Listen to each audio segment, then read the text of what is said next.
The MF Global bankruptcy case has raised the issue of executive pay bonuses after a company tanks. Mike Spector is here at that one. Gentlemen. Mike? I want to know, how can you possibly expect to get a bonus after you tank your company?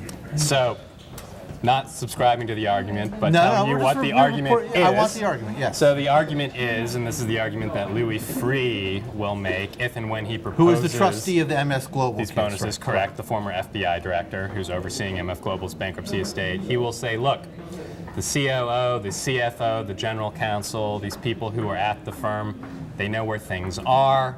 They can help me untangle the books. The work will get done faster. We'll be able to maximize value of the estate, get higher recoveries for creditors, and if, why they're talented people, despite what happened at MF Global. Yeah, they're talented people. The firm went bankrupt. But his argument is, the surgery was a success. The patient died. Right. This sounds to me like the AIG case.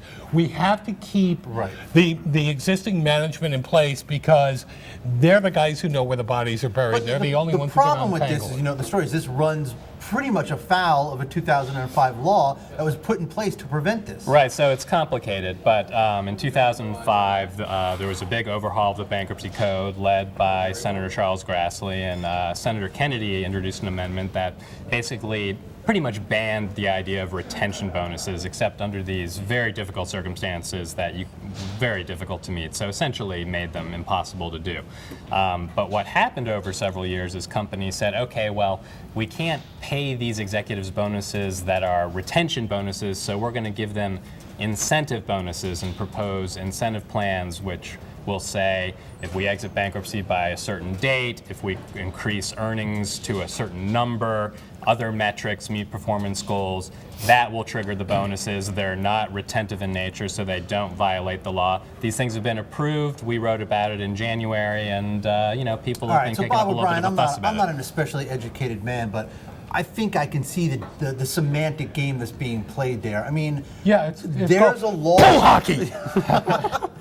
Really, I mean, is this just a game of semantics? That's what the lawyers write in their pleadings when they object to these plans. Bull hockey. Bull hockey. That's what they. There are judges in these cases. There are lawyers in these cases. I mean, there are people, intelligent people, who should be able to sniff their way around this. Why isn't it happening? There's a law in the books. Why are these bonuses still being paid out? Well, essentially, judges are saying, basically deferring to companies' judgments and saying, yes, we agree with the company's prerogative here that they need to keep these people on to maximize the value of the estate for creditors. And look, if we decide that these performance goals are actually challenging enough, it doesn't actually violate the law, and that's okay. That's what the judges are saying, and that's why it's happening. Okay, I don't buy the argument I can't wait till I have to go for a judge and not use that logic. But I can't believe the argument that the only people who are capable of maximizing these returns are the morons who cause the fail. Right. I mean, and that's the cognitive dissonance. And I mean, just pivoting from MF Global for a moment.